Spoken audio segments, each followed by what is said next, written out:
This class is about test specifications, and my friend and colleague Fred Davidson, with whom I wrote the book that you are currently reading, he calls it Speclish, speaking Speclish, and that's specs for test specifications.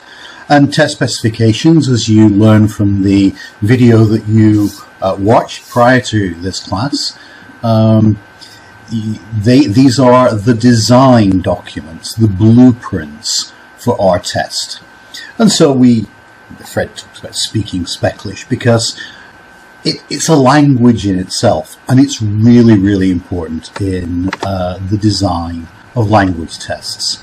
Now, very quickly, this was the diagram that was from the book, and you can see on the right-hand side that we have here test specifications which are drawn from frameworks created from the model of or known universe of constructs, and from those, for a particular context, we create a framework which is the selection of constructs for a particular domain or a particular assessment context. And then from that, we actually create the test spec or test specification, which is the design document for a particular test. Now, at this point, I'm going to introduce some more terminology, and this is really very, very important indeed. And it's so important, I'm stressing this, because frequently you will find even language testers and assessment experts who get this wrong, and they use the word version or form either incorrectly or they use them interchangeably. Now, without getting this right, it is virtually impossible to understand test design and test specifications. Okay? Now, let's start off with a test form. The test itself, when we talk about a test, it's not the thing that a learner actually takes on a particular day. It's the specification, the test specification, because the specification says what can occur in any given form. Now let's use the example of IELTS again. The IELTS test has a specification which says what can go in to a form. And it tells us things like what kinds of tasks are being used to assess particular constructs, how many items there are, and the item specification says things like what length of text, what difficulty of text, what are these for a reading test, what kind of items we have, what kind of range of vocabulary we're allowed in text, how long the learner spend to read any particular text. Okay, so a test form is generated by a test specification.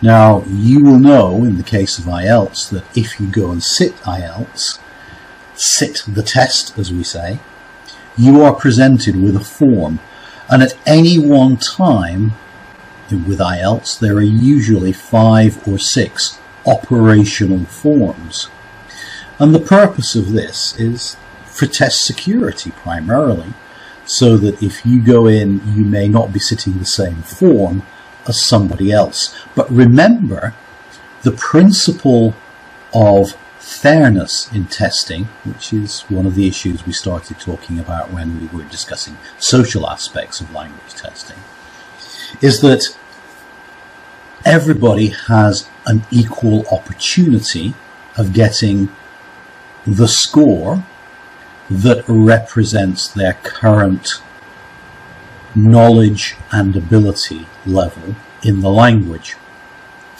So, in principle, the form that you sit should not affect your score. So you can see here that I have 1, 2, 3, 4, 5 forms, and each of these forms has been generated by the same specification. Now, in principle, and this is a research issue, it should not matter if I sit form 1 or form 5.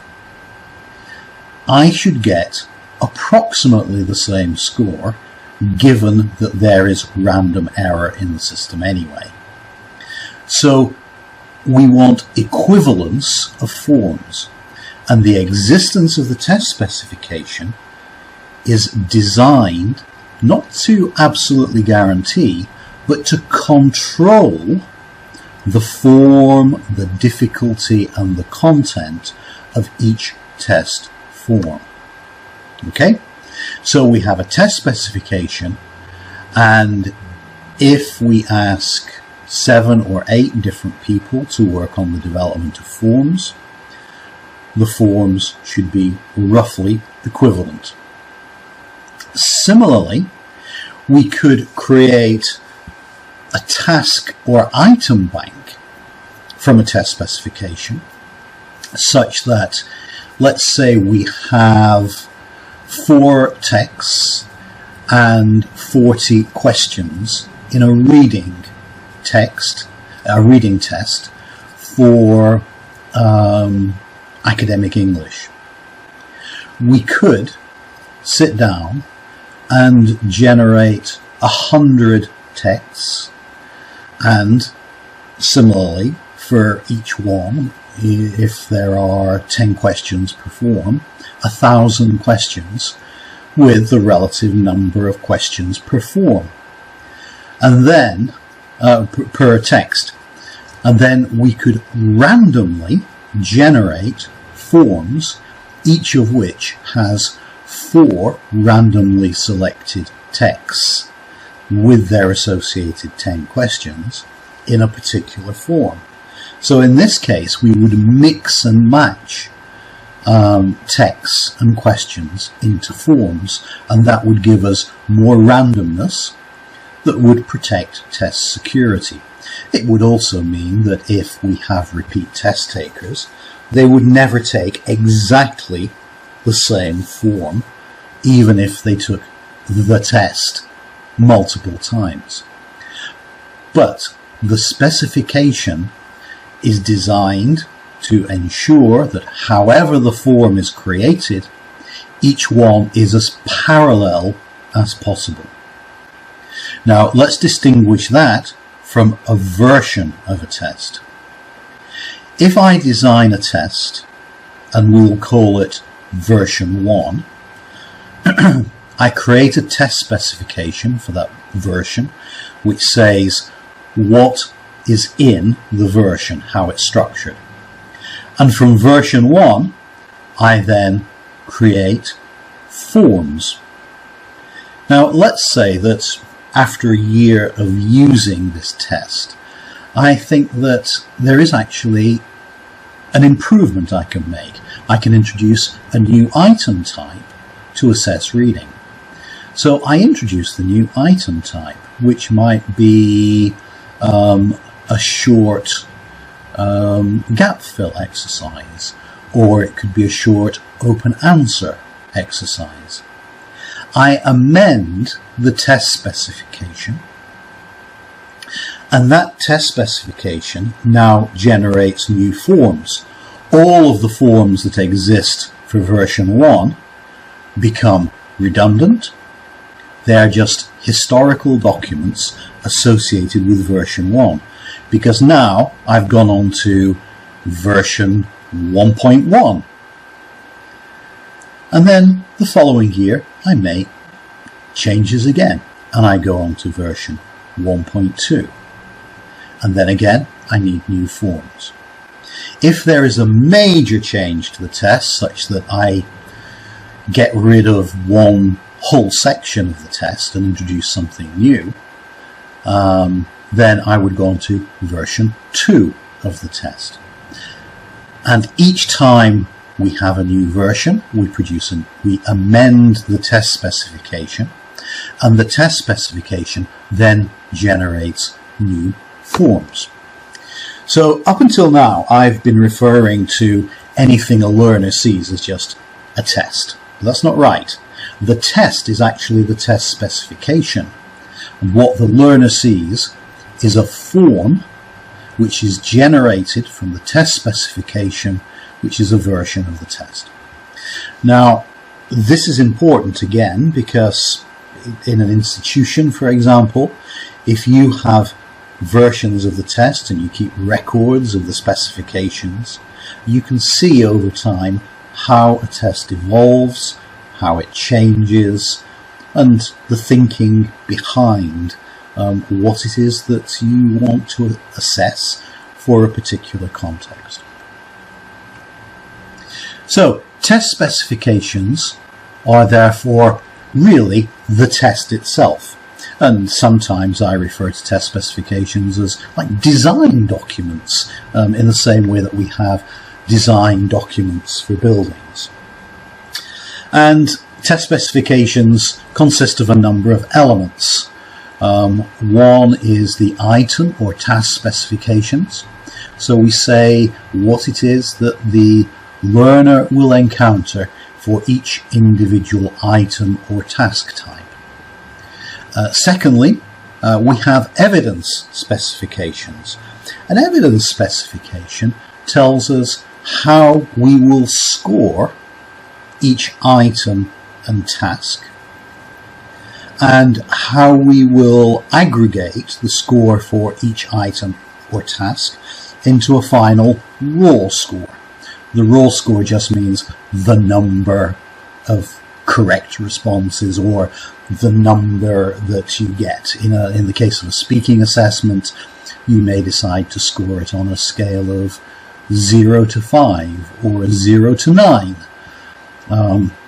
And we have to specify how you would take a speaking sample and arrive at a 6 or arrive at a 7. These are evidence specifications. The next is an assembly specification, and this says how many items or tasks go into each form so that we are collecting enough evidence about each construct so that we can make reasonable inferences. So how many of each item type? The next one is a presentation specification. This tells us what it is the learner will actually see when he takes or encounters a form of the test. This will include things like the font size, use of any colours,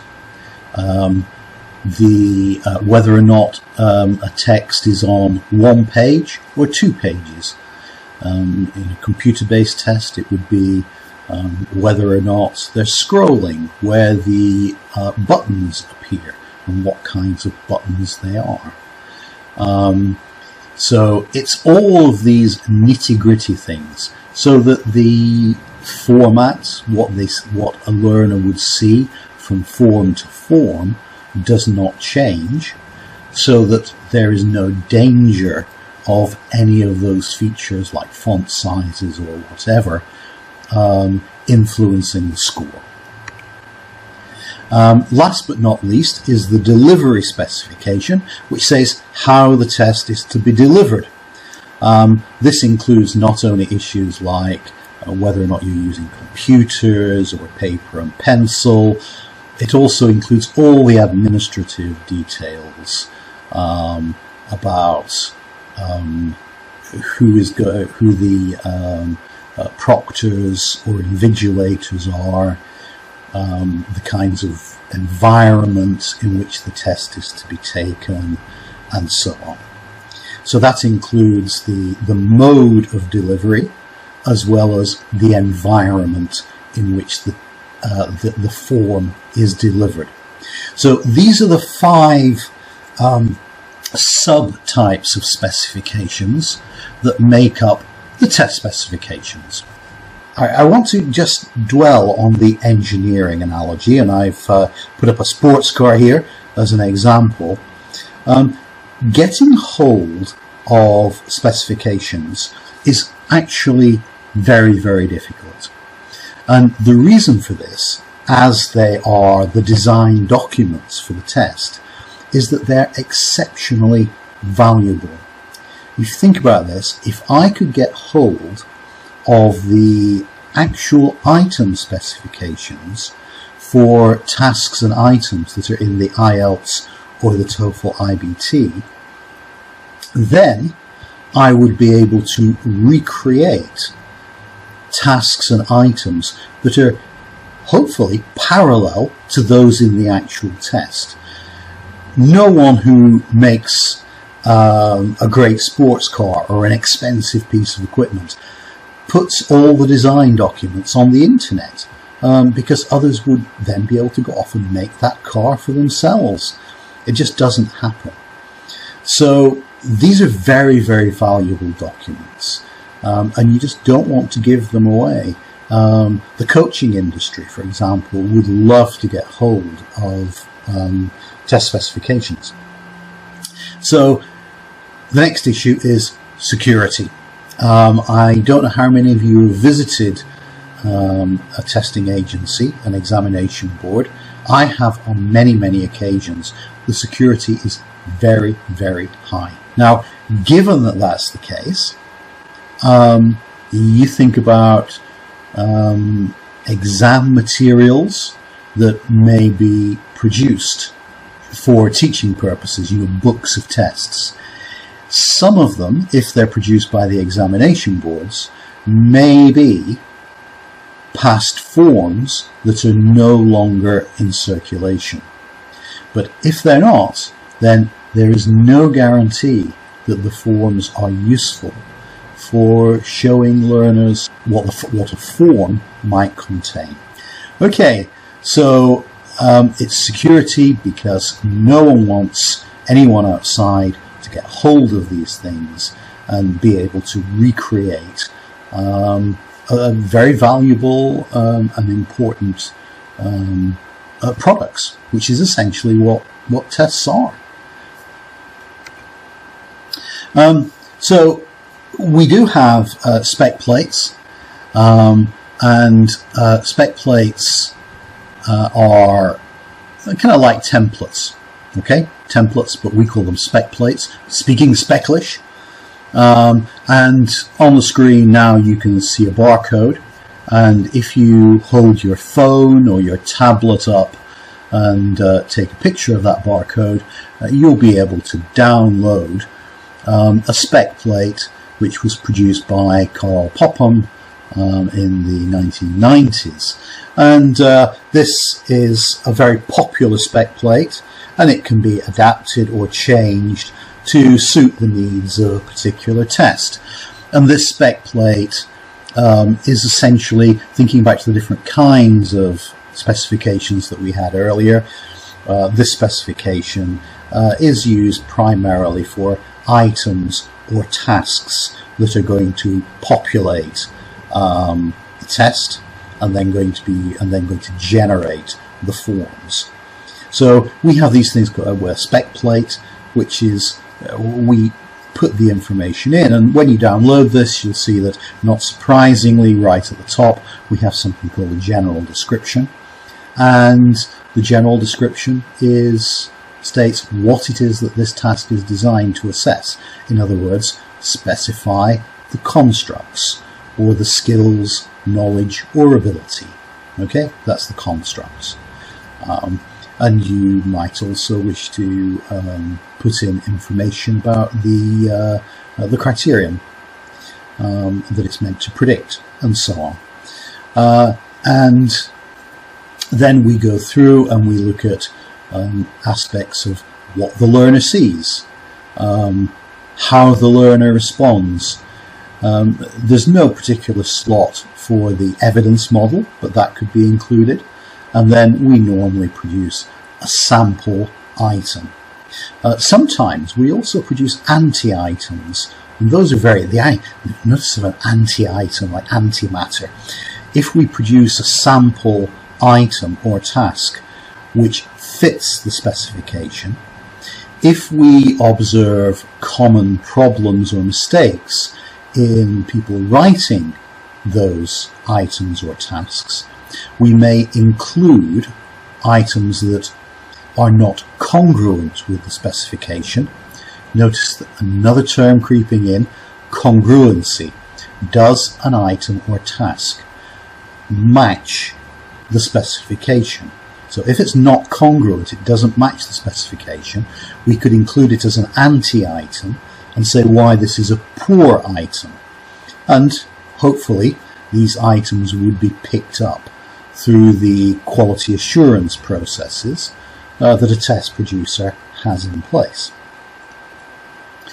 The next one is a writing spec, which I would like you to download. The writing spec uses the Popham format, and this is a writing spec that it's a real writing spec that was generated by students who were asked to design a real writing test for use in the writing program at the University of Illinois, which is where Fred Davidson spent most of his career. Now, there are lots of problems with this specification, and what I would like you to do, it was designed for actual use, but this is the first crack at the specification.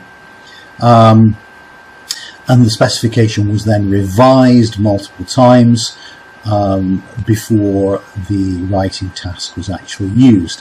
What I'd like you to do is to download this. I'd like you to go through it, and I'd like you to make notes on where you think this might be a good or a poor specification.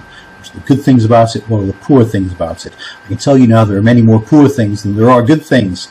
So please download the writing spec. I hope that some of you will recognize the background to my slide here. The specification, if only I had the specification for this car. Wouldn't that be wonderful? The flux capacitor from Back to the Future. Let's move on. The next one is a historical specification. And it's one I came across from a book written by Cyril Burt, dating to 1923, called A Test Handbook. And one of the common tasks that we find in speaking tests is a picture description task. And these exist still in examinations like for certificate English and so on. And they're used commonly to elicit language to assess the ability to describe things and to compare and contrast. This picture description spec, as I said, is from 1923, and I think it is absolutely remarkable for what it contains. And what I'd like you to do, again, just scan the barcode and you'll download the picture description spec. And what I'd like you to do is to read through this spec and then compare it with the Popham test, the spec plate, and think, what are the things in here that this contains that are so modern in many ways, and we often don't get in task specs now. So go through, make a note of the things it contains, how it relates to what we've talked about so far, and things that you think are remarkable or exceptional or notable. The next document I want you to look at, I call this the Mills spec, and it's called the Mills spec from one of our MA students. Some time back, a few years ago, one of our students, Sarah Mills, was working in a college in South Korea, where she was teaching English for hotel and tourism and travel agents in particular, and she wanted to develop a task that could be used to see whether or not her learners had acquired the interactional skills required to work in a travel agent's. And this was the task she designed and the specification. You'll notice as you download it, when you scan the barcode, the Q code, you will notice that she started with the Popham spec plate, and then she adapted it by using a task description framework from a book by Bachman and Palmer. And so she expands the specification for her particular situation so that other people in the institution could write similar tasks, and that they would be able to generate multiple forms so that they could test the many, many students that they had over a number of days without compromising test security. So that's the Mills specification, so please download that.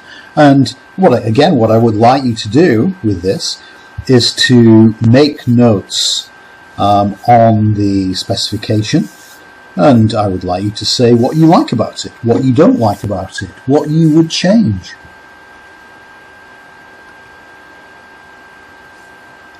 Last but not least on these, I want to talk about level of granularity. And the level of granularity is how much information we put in a test spec. And there is a lot of disagreement over this. Some people say that the specification should be minimal, so all you have is a general description and a sample item, and that's it, nothing else. Some people like to go to the middle range, which is something like the Popham spec. Other people, other test writers, really want to have a huge amount of control over what is in an item and what is in a form of a test, what goes into any particular form. So there's a lot of information about the assembly model as well. Now, if you scan this code, you will download a very, very detailed test specification. And this was a test specification that was designed as a reading test to find out whether new immigrants to an English-speaking country would be able to read the kinds of text that they would need to survive when they arrived. So things like accessing healthcare, looking for jobs, reading job adverts, that kind of thing.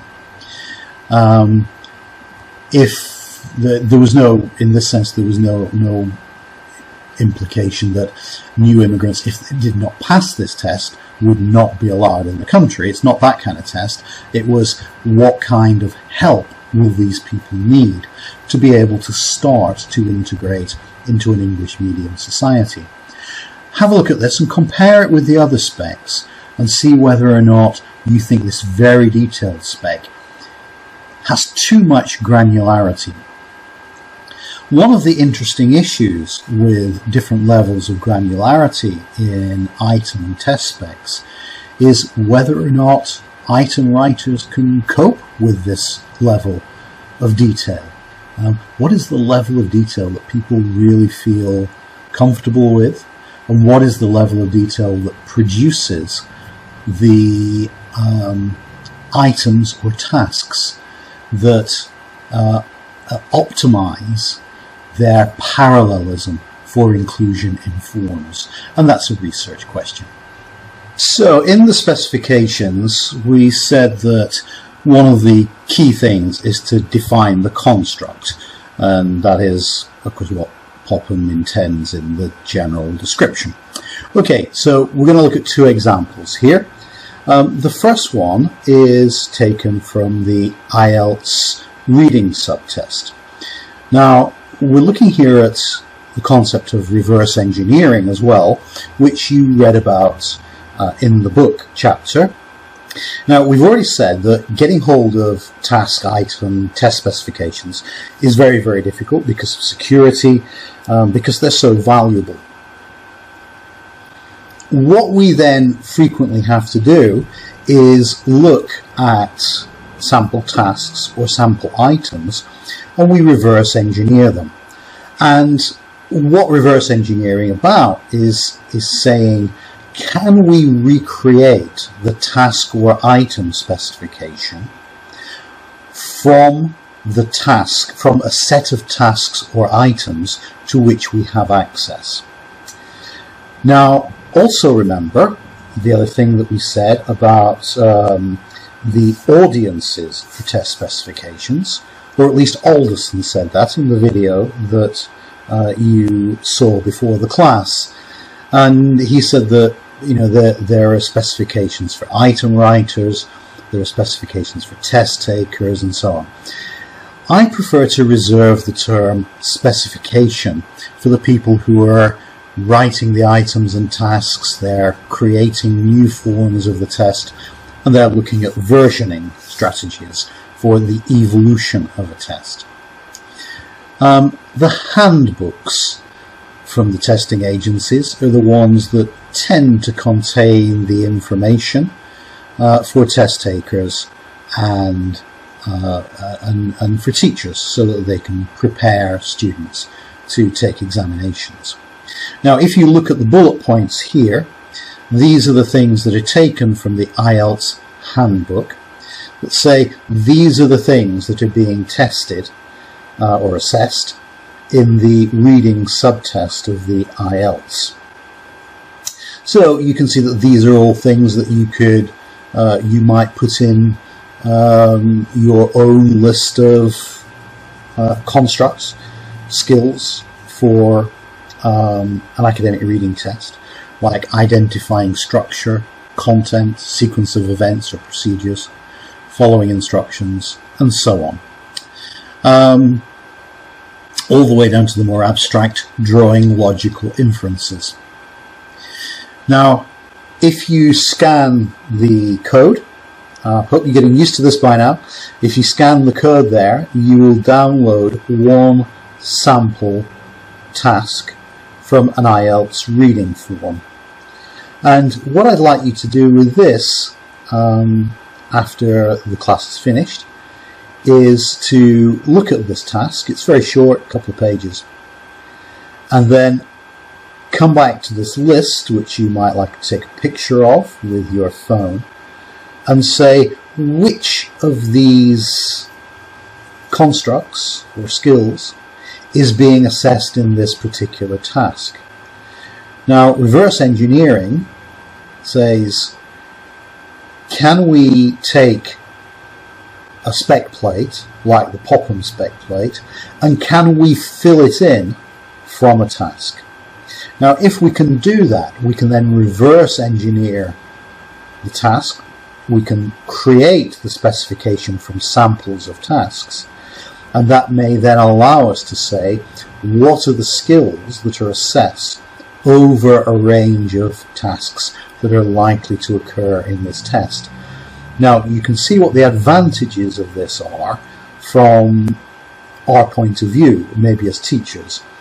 It means that we can identify what the skills are, and we can then produce our own classroom-based tasks or assessments that are not taken from the actual test. They're not actual forms of the IELTS, but we can say these are the kinds of things that we need to teach or assess whilst we're teaching students who are going to take the IELTS test.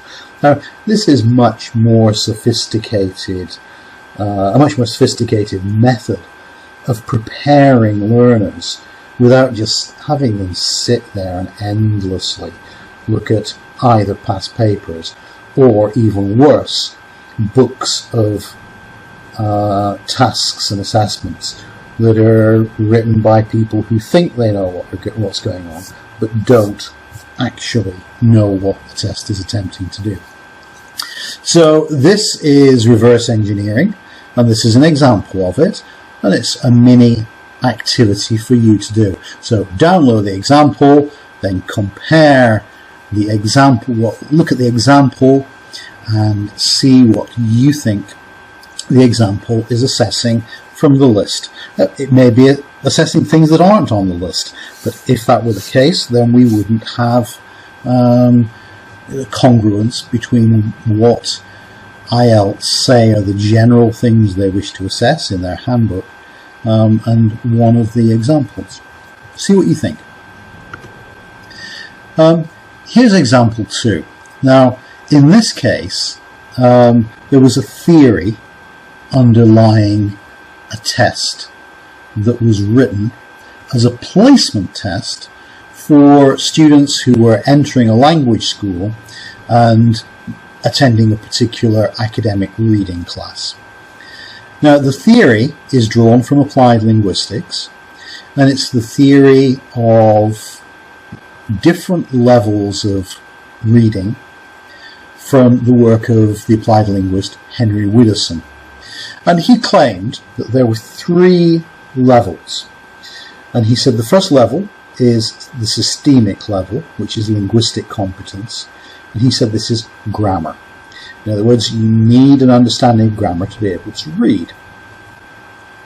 The second level is the schematic level, which he said was the ability for use. And he also called it communicative capacity. And he said this is made up of 2 things.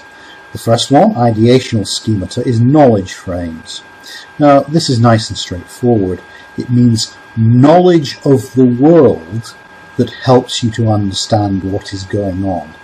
So, for example, if you're in a restaurant, you have a concept of buying, you have a concept of people waiting on you, the kinds of things that are likely to happen in restaurants, what a menu is, knowledge about cultural information, about tipping, about how to behave with other guests,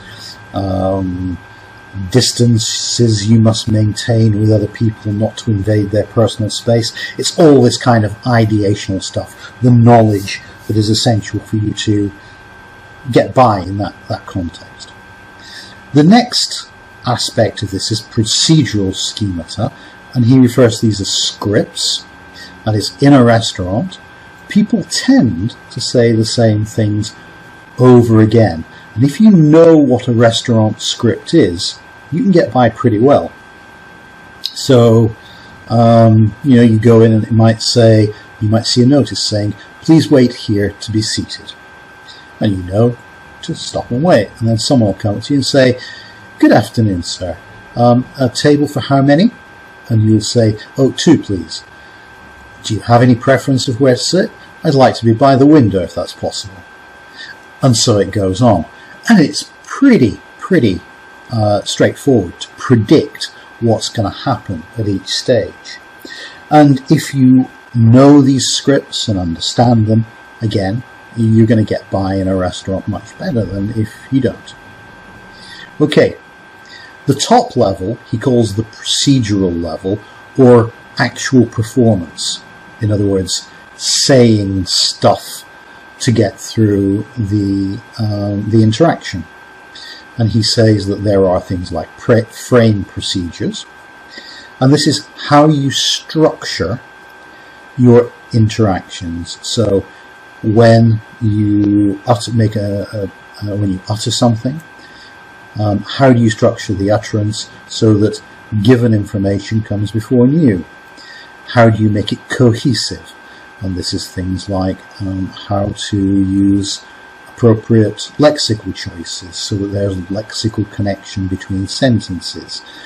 How do you use pronominal reference so that you say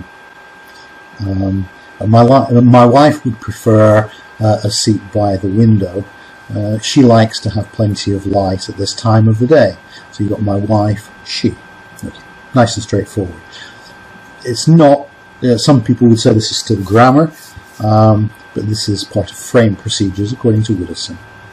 And the next one is routine procedures, and this is comprehension. He says comprehension is an understanding of the illocutionary force of the text, grasped through a dialogue with the text. Now, this is particularly for reading, which I'm concentrating on here, but even so, it applies to speaking as well. So you've got, would you like to sit by the window or inside the restaurant? And you reply, it's rather a hot day today. Yeah, what you're implying here is you'd rather be near the window. And that's illocutionary force. Okay, so let's look at an example here. And I'm giving the text on the screen this time. There's nothing to download. And this is a short text, and I'm going to read it as well. The Greek Revolution deserves its fame. This is revolution not in the sense of a political or a military revolution. This is revolution in terms of art. The Greek Revolution deserves its fame. It is unique in the annals of mankind. What makes it unique is precisely the directed efforts, the continued and systematic modifications of the schematic of conceptual art, till making was replaced by the matching of reality through the new skills of mimesis. Okay, now how do we understand that? Now, when we're reading a text, what Davidson says at the procedural level is that we engage with it, even if it's at a subconscious level, through dialogue with the text. Now, what does he mean by that? This is an example from Davidson.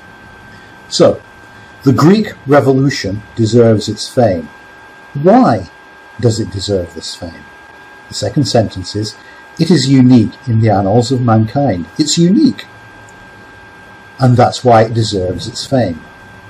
In what way is it unique? What makes it unique is, and then we're told why it's unique.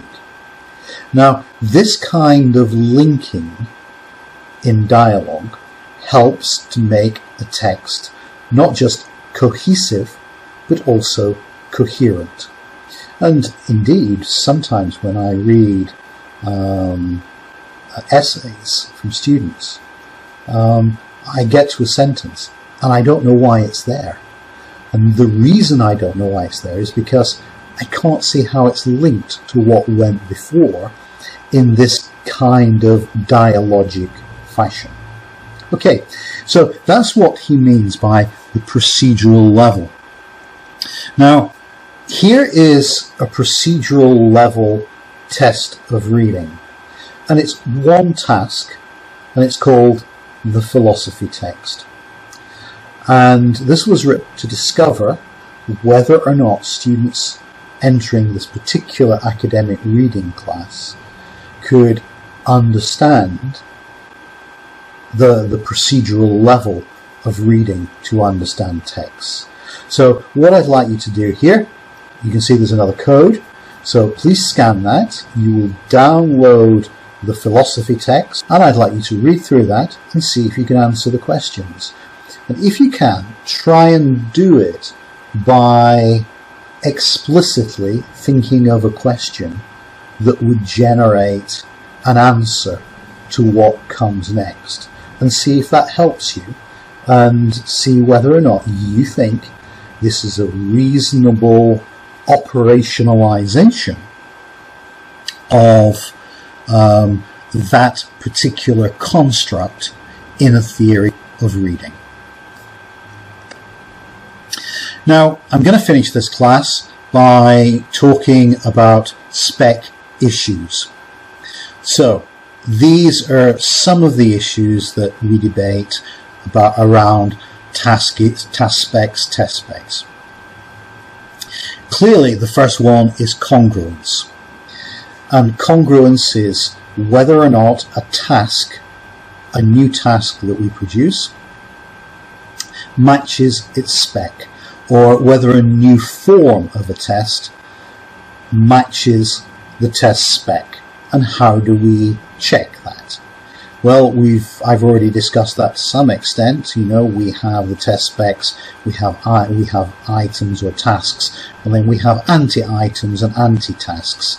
We have review groups that look at new items and specifications, and we can also pilot those that we think are reasonable operationalizations of a spec to see if they perform statistically in the same way as other items. So these are ways that we can do it, and we're constantly thinking of new ways of looking at congruence. The next one is releasability. This goes back to the security issue. So when we have a specification for tasks, items, and tests, what information can be released for clients, for parents, for learners and teachers? We don't want to give out information that would threaten the security of the test, or would be a gift for test preparation, for the cramming industry. So that's an issue as well. And if you develop test specifications in your own institution, this is something that you should address. What do you tell learners and parents before the learners are going to do an assessment, if you do more formal assessments? And extensibility. This is one that I don't think is discussed enough, and this is spec theory applied to other problems, such as lesson plans. Teachers, it's also extensible to developing materials for course books. We say, I want my learners to be able to do X, Y, or Z, and hopefully we specify what it is we want them to learn. And then we create classroom tasks, or we write materials that are going to go into, be used in the classroom. And yet we really don't know whether doing those tasks are directly related to what it is we want them to learn. And I think applying spec theory to things that we do with learners in classes would help us to be more explicit about what it is we're teaching and what it is we want learners to learn. So those are three issues that you might want to think about in relation to specs. And I hope that this class has allowed you to start speaking a bit of Speclish.